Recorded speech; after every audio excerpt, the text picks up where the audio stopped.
Okay, well it's been a full year since the first time I made a video for someone's birthday. Well, go figure, the first one was for Will's birthday last year. Goodness, we've come a long way, haven't we? Anyways, for the 1 year anniversary, we are debunking the deep, and I mean deep, lore as to why our good friend William Smithery Jefferson, the Lobemaster, is known by all for being the fattest person in the world's, no, the universe's history. Roll the intro! Yes, I'm making an intro for this. Will, you're the fattest thing in the universe. Nibbling asteroids, your appetites rehearse. But in our crew, you're the star that we adore. Even if you weigh 1,000,000 times more. So, where do we begin? Well, I'm only 17 years old. Unlike Will, happy 18th birthday. Yippee! Or is it? So while I am the biggest nerd according to everyone, I do not have the knowledge about where Will's mass ultimately originated from and how it continues to propagate in daily life. Goodness, still need a residual gravitational field even when I'm in a video. Anyways, because of my lack of a full perspective on the fatness of Will, I've decided to collate a bunch of perspectives and media relating to his mass, and thankfully we got quite a lot of responses from subject matter experts. AKA my friends, but that's close enough, right? The first thing I asked these people was how long ago did Will's fatness come into existence? His fatness was that great that it had to have existed at the beginning of time. This is a common view that we will see a lot from our experts, but I can't really object, for it seems feasible that his mass has always been, because it's difficult to comprehend how close to, if not infinite mass, could have been generated in the limitations of finite time, since before the dawn of time. Similar idea, but this one confirms that Will's mass originated outside of time, which does help concrete the infinite mass theory. Will's fatness never came into existence. It has always existed. This is more confirmation of the theory. At least it's a good thing everyone's agreeing. When he was born. A bit vague. When was he born? You haven't really answered this question, Dylan. 1 to 2 years ago. This implies Will's fatness has not been around for very long. But this can't be accurate. This is because we have a lower bound on how old Will's mass can be, because of Albert Einstein's 1905 paper on the electrodynamics of moving bodies. This theory includes relativistic mass, which isn't a constant for all the non-physicists. However, to make this claim, Einstein used an example, saying on page 27 that a celestial figure of quite possibly infinite mass was used to confirm these relativistic equations, although the data was lost in the process. This passage was removed in the final publication, but the first draft copy was kept in Jacob's basement for over a century, and as my sponsor, he agreed to let me borrow it. It is present and has always been. He is outside of time and space, and therefore he is and was and is to come, and his fatness therefore is throughout all time. This theory suggests the idea that Will's fatness is outside of time and space, which would imply that Will is in at least the 5th dimension, because the space-time plane of the universe is only 4-dimensional. That is. About 14 years ago, my view was obstructed by a large, indistinguishable object. Now, I had no way of discerning what this obese object was, but then, in 2021, when I began my ventures with TCC, I learned that the object that eluded my understanding so long was in fact William Smithery Jefferson, the Lobemaster. A personal experience here, and I can personally back up this statement, since Will has occasionally blocked off my vision as well. Fun fact, these events of destruction are predictable, although most scientists refer to them as solar eclipses due to ignorance. There's also theory circulating among Willologists that all clouds are composed from his farts, which partially block the sun. His recent activity is also the cause of climate change. 9000 BC. This is a long time ago, however, this does not agree with the majority of theories we've seen so far. Bold of you to assume that there was a point where he started existing. Okay, this is just an attack on my ego. One day, when he was eating a Macca's meal when he was 10. Again, due to the 1905 lower bound, this can't work. Besides, it's pretty likely that Will was the cause of McDonald's, not the other way around. Speaking of which, Will has had a lot of influence on the business world in the past. The biggest event was probably the Wall Street crash, which was caused by him falling over, of course.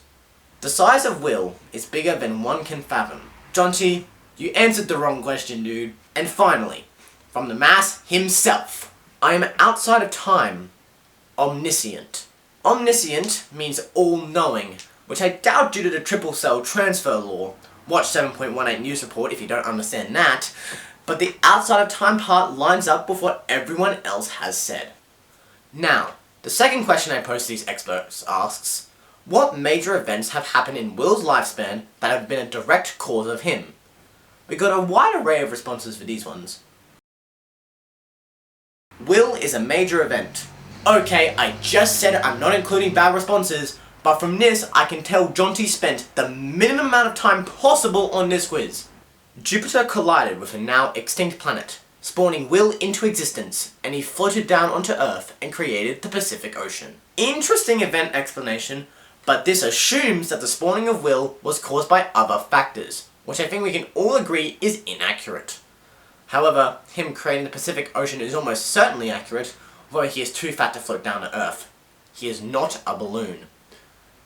Extra-dimensional gluttony, fat cell theft, being fat, consumption of the luminiferous ether. Gosh, that's hard to say. We've got a list here from Isaac. The second and third points are self-explanatory, see 7.18 news report, shameless plug again, but I would like to dwell on the first point. Extra-dimensional gluttony does agree with the response we got from Corinne earlier, inferring the fifth dimension, or higher, who knows how far it goes, to be the extent of Will's mass. The fourth point, consumption of the luminiferous ether, will be explained later in the video. He caused the tsunamis in Japan, 2011, when he dive-bombed into a pool. This one is proven. Although it was not a swimming pool, it was the Atlantic Ocean. Although to Will, that probably is just a pool.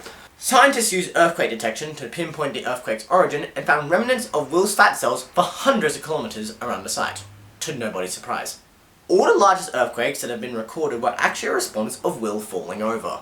This extends Will's earthly influence to all earthquakes, and that him falling over is their cause. Although realistically any impact of Will on the Earth's surface causes multiple earthquakes, there's already plenty of evidence for that. His breathing is also the cause of all tornadoes, cyclones and hurricanes. There was a report that found that out about 20 years ago. The fact that Will recently acquired Amaka's girlfriend. The girl in question is not interested in his appearance or personality. She was merely the first female he found able to sense his great attraction. The pair of them go on dates at Macca's because it is the absolute bliss of eating unhealthy food that causes Will's gravity to stir marginally. She finds the paradox of Will to be quite interesting and, well, attractive. This is a very significant event, and most of the logic here seems to be built on sound evidence. The part of this quote that I want to focus on is the fact that Will's girlfriend is the first female to sense his great attraction. I find this interesting, because scientists do know of something in the universe known as the Great Attractor, although they refuse to admit its will. This does confirm our suspicions, but is strange as to why only one female has been able to sense it. And our final response, from the big man himself, I once swallowed a bunch of dark matter, but my tummy didn't like it, so I threw it back up, and it came out above the speed of light, gosh, voice crack, and caused the Big Bang. This would explain a lot of holes in the current theory of the universe, and it would take too long to mention all the reformations that this would cause in astronomy. The main one is cosmic background radiation, which is microwaves that are supposedly left over from the Big Bang. With the knowledge that Will caused the Big Bang by throwing up dark matter, this proves that the background radiation is actually just his stomach rumbling. And these cause waves, which is why they refer to them as microwaves. So, we now have some knowledge as to what Will has done. But now we need to address another question. If Will is so fat, how does he look like this? He has mastered the ability to disguise his fatness into a humanly form to blend in. I'll be blunt here. There is no ability that could disguise that much fat without some other dimensional influence. And since this theory does not bring that fact into account, I don't think this is feasible. He has bent his gravity to push his fat into what looks like muscle. At least this response is incorporating Will's gravity into the theory, but I still think the answer is something else. Let's have a look at some more answers. He isn't actually in Will's body. He's in another galaxy. He is the other galaxy, and is simply inhabiting this body's mind and controlling its body. So this theory, for those who struggle reading bad English, is basically saying the real Will is in another galaxy, or is another galaxy actually, and just possesses the mind of the person we know as Will. However, I am discarding this because even though it is large, a galaxy has finite space and weight. Will does not. Intense density. Do you know how many universes worth of fat are compacted down into those muscles? Like Dakota, Bethany's trying to explain the fat as being compacted down. It's not a unique theory. It's been proposed before to explain the Will phenomenon, but as my own paper, The Impossible Theories, states, it's common sense that denounces the density theory. That much mass in one place would cause a black hole, and even a timeless being cannot deny black hole generation, which already breaks physics in itself. He has a hologram. Hey, if Will's a hologram as we understand it, you shouldn't be able to touch him. But we can. Anyways, there is a psychological phenomenon referred to as trauma psychosis, where the mind induces visual hallucinations and delusions to cope with trauma. We hallucinate Will as being a regular dude because otherwise our minds would buckle from the terror of his true essence. I'll be honest, this is an incredibly well-founded theory.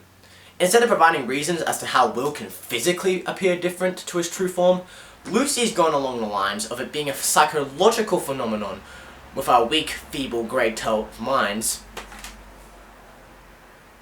Pretty darn weak.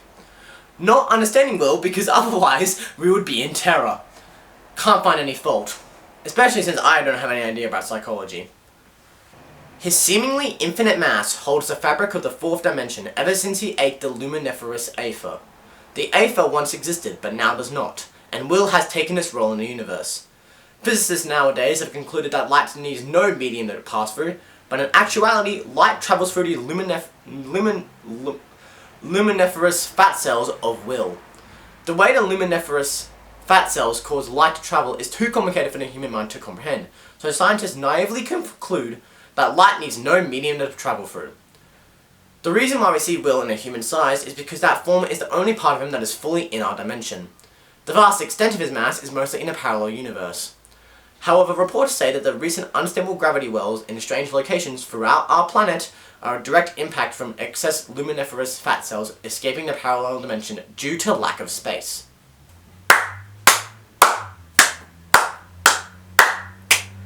Incredible!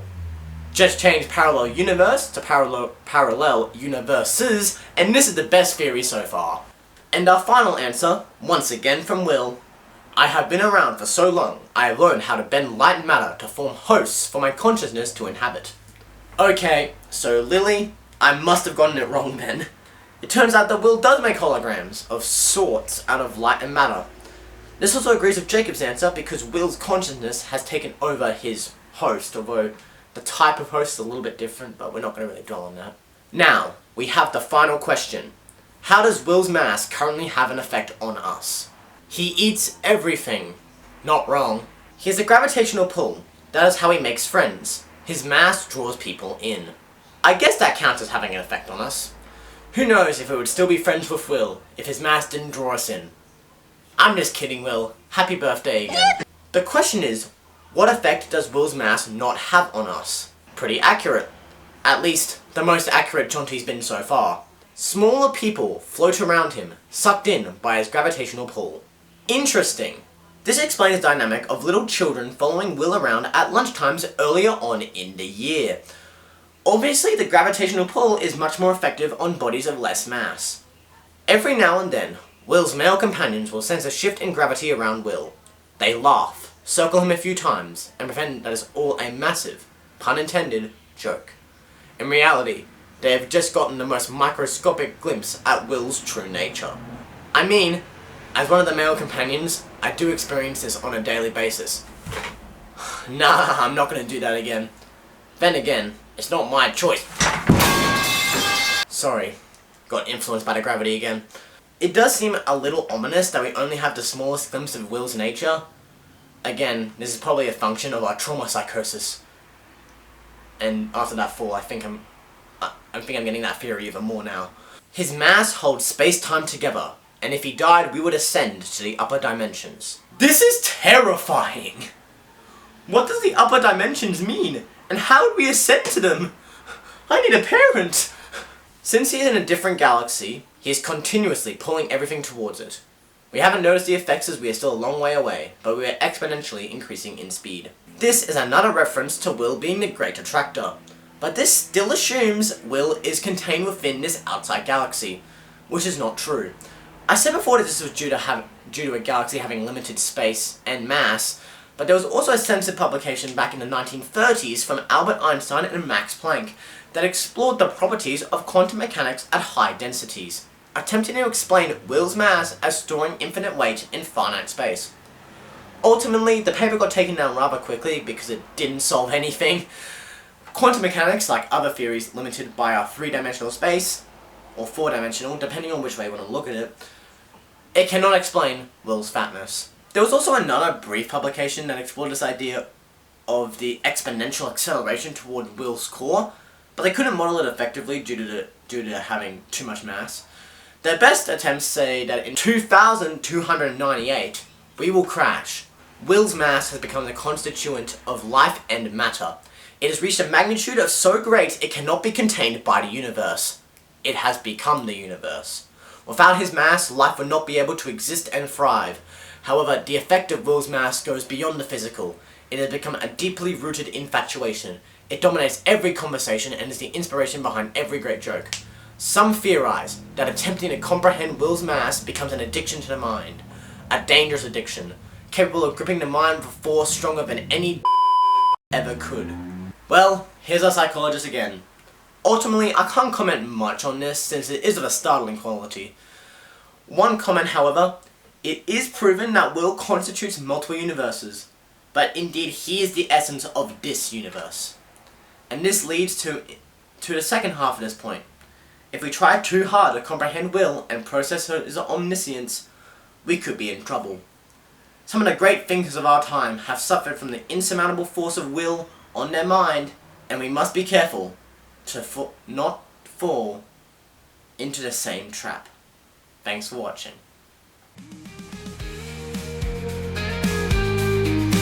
So here's to Will, our celestial friend. May your orbit of joy never ever end. In a universe so grand, you're our cosmic delight. Forever the fattest star shining bright in our sight.